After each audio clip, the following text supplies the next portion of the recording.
সোনালী গম্বুজের চমৎকার মসজিদটি চোখে পড়লেই অনেকে মনে করেন মসজিদুল আকসা বুঝি ওটাই, কিংবা কেউ কেউ মসজিদুল আকসা বলতেই বোঝেন বাইতুল মুকাদ্দাসকে।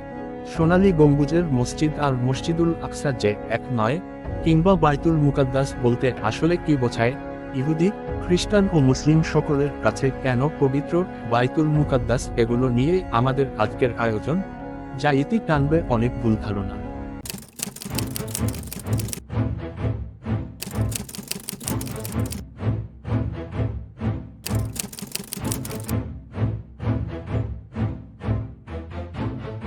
খ্রিস্টপূর্ব অষ্টম শতকে জুদাহ রাজ্যের প্রশাসনিক কেন্দ্র ছিল জেরুজালেম। তবে তখনকার জেরুজালেম আজকের চেয়ে ছোট ছিল। পুরনো জেরুজালেমকে আজ ওল্ড সিটি বলা হয়। 1538 সালে সুলতান সুলেমান পুরনো শহরের চারপাশে দেয়াল তুলে দেন। সে দেয়াল দেখেই আমরা আজ পার্থক্য বুঝতে পারি। প্রথমে বুঝে নেয়া যাক টেম্পল মাউন্ট কি। হিব্রুতে একে ডাকা হয় হার হা বাইত নামে। হার মানে পাহাড় বা মাউন্ট, বাইত মানে গৃহ বা ঘর, তাই এর অর্থ ঈশ্বরের ঘরের পাহাড়। জেরুজালেমের ওল্ড সিটির এক পিলার টেম্পল মাউন্ট কমপ্লেক্সটি মুসলিমদের কাছে আল হারাম আশ শরীফ বা হারাম শরীফ নামে পরিচিত। মক্কার মসজিদুল হারামকেও একই নামে ডাকা হয়। আবার আল হারাম আল কুদস আল শরীফ নামেও পরিচিত জায়গা। উমাইয়া শাসনের যুগ থেকেই এখানে রয়েছে কিছু ঐতিহাসিক স্থাপনা, কিবলি মসজিদ, যাকে মসজিদুল আকসা মনে করা হয়, চার মিনার, ডম অফ দ্য রক এবং ডম অফ দ্য চেইন। পবিত্র কুরআনের আয়াত অনুযায়ী এর প্রথম উপাসনালয় নির্মাণের আগেই দাঁড়ানো অবস্থায় মৃত্যুবরণ করেন সুলাইমান আলাইহিস সালাম। ইহুদি কিতাবগুলোতে উপাসনালয়ের বিস্তারিত বিবরণ রয়েছে, কিন্তু দুর্ভাগ্যজনকভাবে খ্রিস্টপূর্ব 586 সালে ব্যাবিলনীয়রা ধ্বংস করে দেয় ফার্স্ট টেম্পল। ইহুদিয়া প্রদেশের পারস্য অঞ্চলের গভর্নর জেরুবাবেলের পৃষ্ঠপোষকতায় খ্রিস্টপূর্ব 516 সালে নির্মিত হয় সেকেন্ড টেম্পল বা দ্বিতীয় উপাসনালয়, সেই আগের উপাসনালয়ের জায়গায়। যে ব্যাবিলনীয়রা 70 বছর আগে প্রথম উপাসনালয় ধ্বংস করে দিয়েছে। কিন্তু মজার ব্যাপার, এই জেরুবাবেলের নামের অর্থই হলো বাবেলের বীজ। বাবেল মানে ব্যাবিলন। দুঃখের ব্যাপার, 70 খ্রিস্টাব্দের রোমানরা ধ্বংস করে দেয় এটিও। ইহুদি ভবিষ্যৎবাণী অনুযায়ী এর জায়গাতেই নির্মিত হবে থার্ড টেম্পল বা তৃতীয় উপাসনালয়। কিন্তু আদি সেই উপাসনালয়ের চিহ্ন এখন আর নেই বিধায় কোনো নির্দিষ্ট কাঠামোকে বাইতুল মুকাদ্দাস বলে সম্বোধন করা হয় না।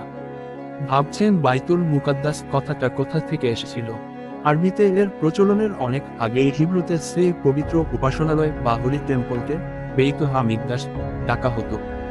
মিকদাস মানে পবিত্র, মুকাদ্দাস বা আল মাকদিস বলতে আরবিতে যা বোঝায়, আর বেইত হলো ঘর, আরবিতে যা বাইত, তো এই ধ্বংসপ্রাপ্ত বাইতুল মুকাদ্দাস বা পবিত্র ঘর এখন না থাকলেও অনুমান করা যায় যে এটা এই টেম্পল মাউন্ট বা হারাম শরীফ এলাকাতে ছিল। ঘরটি না থাকলেও ঘরের পবিত্রতা এখনো আছে এবং ছিল, তাই এই জায়গাটিকে বাইতুল মুকাদ্দাস বলা হয় এবং কোনো নির্দিষ্ট কাঠামোকে নয়। বাইতুল মুকাদ্দাসের কথা তো গেল, এবার আসা যাক মসজিদুল আকসার ব্যাপারে। এই নামটি এসেছে কুরআনের সূরা বনী ইসরাইলের প্রথম আয়াত 17:1 থেকে। পরম পবিত্র ও মহিমাময় সত্তা তিনি, যিনি স্বীয় বান্দাকে কুদরতের কিছু নিদর্শন দেখাতে রাত্রিবেলায় ভ্রমণ করিয়েছিলেন মসজিদুল হারাম মক্কা থেকে মসজিদুল আকসা পর্যন্ত, যার চারিপাশে আমি পর্যাপ্ত বরকত দান করেছি। মসজিদুল আকসা অর্থ দূরের মসজিদ। 600 সালের পরের যে রাতের কথা এখানে বলা হয়েছে, ইতিহাস থেকে আমরা জানতে পারি সে সময় বাইতুল মুকাদ্দাস বা সেই উপাসনালয় ধ্বংসপ্রাপ্ত ছিল। তবে তার মানে এই নয় যে সে এলাকা একদম শূন্য ছিল, বরং প্রাচীর দিয়ে ঘেরাও করা ছিল সে পবিত্র এলাকা, এবং সেখানে অনেকগুলো দ্বারও ছিল পূর্ববর্তী নবীদের ব্যবহার করা জায়গার স্মৃতিচিহ্ন। এবার আসা যাক সোনালী গম্বুজের ডম অফ দ্য রকের কথায়। আরবিতে একে বলে কুব্বাতুস শাকরা। কুব্বা হলো গম্বুজ আর শাকরা হলো পাথর। হিব্রুতে কিপ্পা হাসেলা। এটি নির্মাণ করেন উমাইয়া খলিফা আব্দুল মালিক 691 সালে। তিনি এটা ঠিক সে জায়গায় নির্মাণ করেন যেখানে ইহুদিদের সেকেন্ড টেম্পল বা দ্বিতীয় বাইতুল মুকাদ্দাস রোমানরা ধ্বংস করে দিয়েছিল। রোমানরা সেখানে জুপিটারের মন্দির বানিয়েছে, সেটির জায়গায় আব্দুল মালিক বানান এই ডম অফ দ্য রক বা কুব্বাতুস শাকরা। গম্বুজটি 1015 সালে ধ্বংস হয়ে যায়, কিন্তু 1022-23 সালে পুনর্নির্মিত হয়। ইসলামিক স্থাপত্যবিদ্যার প্রাচীনতম নিদর্শনের একটি এই আটকোনা ইমারত। আর ইহুদি বিশ্বাস অনুযায়ী এটির নাম ভিত্তিপ্রস্তর বা ফাউন্ডেশন স্টোন। হিব্রুতে ডাকা হয় এভেন হাস্তিয়া। এটি হোলি অফ দ্য হোলিজের অবস্থান বলে বিশ্বাস করা হয়। এমনকি একে মহাবিশ্বের কেন্দ্রবিন্দুও বলা হয়েছে ইহুদি কাব্বালা সাহিত্যের জোহরে। এর নিচে আছে আত্মাকুয়া বা ওয়েল অফ সোলস নামের এক গুহা, যাকে ঘিরে আছে নানা কাহিনী, তবে সে ভিডিও নিয়ে খুব শীঘ্রই আসব।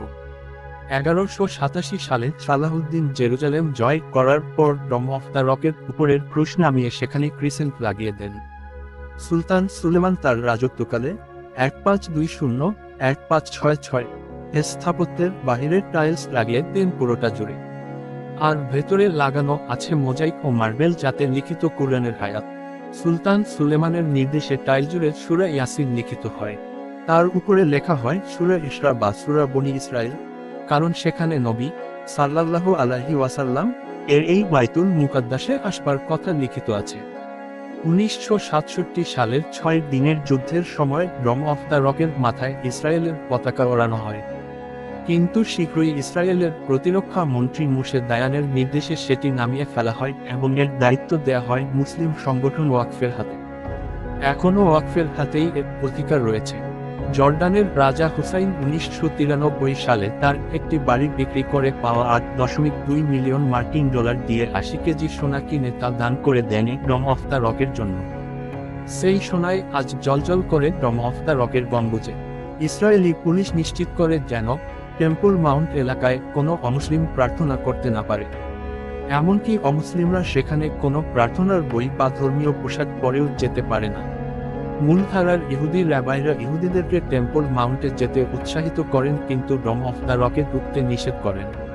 প্রসঙ্গত উল্লেখ্য, টেম্পল মাউন্টের বাইতুল মুকাদ্দাস এলাকা ঘিরে রাখা প্রাচীরের নির্মাণ কাজ হেরোদ দ্য গ্রেট শুরু করেন, যখন কিনা সেকেন্ড টেম্পলের জন্য এলাকাটা প্রসারিত করা হচ্ছিল। সে প্রাচীর বা দেয়ালের একটি অংশ হল ওয়েলিং ওয়াল বা কোটেল। পুরো দেয়ালটি ওয়েস্টার্ন ওয়াল নামে পরিচিত। আরেক নাম বুরাক দেয়াল, কারণ ইসলামী বিশ্বাস অনুযায়ী মিরাজের রাত্রে এর দেয়ালে নবী সাল্লাল্লাহু আলাইহি ওয়াসাল্লাম তার বাহন বুরাক প্রাণীটিকে বেঁধেছিলেন। কিং সুলাইমান বা সলোমন বাইতুল মুকাদ্দাস নির্মাণ করলেও এর ভিত্তিপ্রস্তর স্থাপন করেছিলেন হযরত ইয়াকুব আলাইহিস সালাম বা বাইবেলের জ্যাকব। ইয়াকুব আলাইহিস সালাম বীরশেবা থেকে বেরিয়ে হারান মরুর দিকে যাচ্ছিলেন। এখানে তিনি সন্ধ্যার পর ঘুমালের স্বপ্ন দেখেন যে পৃথিবী থেকে একটি সিঁড়ি উপরে উঠে গেছে। সেখানে আল্লাহর ফেরেশতারা ওঠানামা করছে। স্বপ্নে আল্লাহ তাকে জানালেন যেখানে হযরত ইয়াকুব আলাইহিস সালাম শুয়ে আছেন সে ভূমি তিনি তাকে দেবেন এবং তার বংশধরকে। তার বংশধরেরা পৃথিবীতে ছড়িয়ে পড়বে। স্বপ্ন দেখে তিনি জেগে উঠলেন। এই সিঁড়ির স্বপ্ন জ্যাকব শর ল্যাডার ড্রিম নামে পরিচিত। এ স্বপ্নের মাধ্যমে তিনি পবিত্র ভূমির প্রতিশ্রুতি পান। লুজ নামের সে জায়গার নাম তিনি বেথেল বাইতুল্লাহ রাখলেন। ইবনে কাসিরের আল বিদার গ্রন্থে আছে, তিনি ওয়াদা করলেন যে ভবিষ্যতে তিনি যদি নিরাপদে পরিবারের কাছে ফেরত যেতে পারেন তবে শুকরিয়া স্বরূপ ঠিকই জায়গায় আল্লাহর জন্য একটি ইবাদতখানা নির্মাণ করবেন।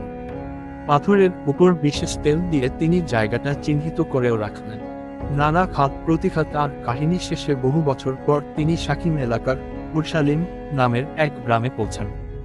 সেখানে শাকিম ইবনে জামুরের এক টুকরো জমি তিনি 100 ভেড়ার বিনিময়ে কিনে নেন ও সেখানে তিনি একটি কোরবানগাহ নির্মাণ করেন। সেটির নাম তিনি রাখেন এল ইলাহি ইসরাইল, ইসরায়েলের মাবুদি আল্লাহ। তাফসীরকারক ইবনে কাসির রাদিয়াল্লাহু আনহু লিখেন, এই কোরবানগাহ নির্মাণের আদেশ আল্লাহ দিয়েছিলেন হযরত ইয়াকুব আলাইহিস সালাম কে। এটি পরবর্তীতে বাইতুল মুকাদ্দাস হয় সুলাইমান আলাইহিস সালাম এর হাত ধরে। মসজিদুল আকসা বলে যে স্থাপনা আজ দেখা যায়, নবী সাল্লাল্লাহু আলাইহি ওয়াসাল্লাম এর সময়ে এর কোনো অস্তিত্ব ছিল না। আবার বাইতুল মুকাদ্দাস উপাসনালয় বলে, যার বর্ণনা ইহুদি কিতাবে ছিল, তাও ধ্বংস হয়ে যাওয়ায় প্রাচীরের ভেতরে তা ছিল না। কিন্তু এই জায়গাটিকে বোঝাতে হাদিসে মসজিদুল আকসা বলেই সম্বোধন করা হয়েছে। হাদিসে আছে, আবু জার গিফারি থেকে বর্ণিত, তিনি বলেন, আমি বললাম, হে আল্লাহর রাসূল, সর্বপ্রথম কোন মসজিদ নির্মিত হয়েছে? তিনি বলেন, মসজিদুল হারাম। বর্ণনাকারী বলেন, আমি আবার বললাম, তারপর কোনটি? তিনি বলেন, তারপর মসজিদুল আকসা। আমি জিজ্ঞেস করলাম, উভয়ের মধ্যে ব্যবধান কত বছরের? তিনি বলেন, 40 বছরের। বুখারী শরীফ, সকাল 4:55 585। এর মাঝে একটি হলো মুসলিমদের মসজিদ আল কিবলি, বাইতুল মুকাদ্দাসের যে জায়গায় পূর্বে নবী সাল্লাল্লাহু আলাইহি ওয়াসাল্লাম মিরাজের রাত্রে নামাজ পড়েছিলেন। প্রাক্তন কিবলার দিকে ফিরে মসজিদ স্থাপনাটি তখন ছিল না অবশ্য। আর আরেকটি স্থাপনা হলো কুব্বাতুস সাকরা বা সোনালী গম্বুজের ডম অফ দ্য রক। এখানে রয়েছে সেই পাথর যার উপর নবী সাল্লাল্লাহু আলাইহি ওয়াসাল্লাম ভর রেখে ঊর্ধ্বারোহণ করেন বলে বলা হয়, এবং একই সাথে যা কিনা ইহুদি ধর্মের ফাউন্ডেশন স্টোন বা ভিত্তিপ্রস্তর ও তাদের কাছে মহাবিশ্বের পবিত্রতম স্থান। এই সবগুলো স্থাপনা একত্রে যে কম্পাউন্ডে অবস্থিত সেটি আসলে মসজিদুল আকসা এলাকা। ইহুদি ও খ্রিস্টানরা একে চেনে পবিত্র টেম্পল মাউন্ট নামে, একে বাইতুল মুকাদ্দাসও বলা যায়। আসলে মূল কোনো স্থাপনায় অবশিষ্ট না থাকায় নাম নিয়ে এত বিভ্রান্তি আর দোটানা। বাইতুল মুকাদ্দাস মক্কা ও মদিনার পরে মুসলিমদের কাছে তৃতীয় তীর্থস্থান। ইহুদি, খ্রিস্টান ও মুসলিমদের কাছে পবিত্র এ ভূমি তিন ধর্মের এক মিলনস্থল হিসেবে কাজ করে আসছে শতাব্দীর পর শতাব্দী। আজ এ পর্যন্ত, দেখা হবে আগামী ভিডিওতে নতুন কোনো অভিযান নিয়ে। ধন্যবাদ।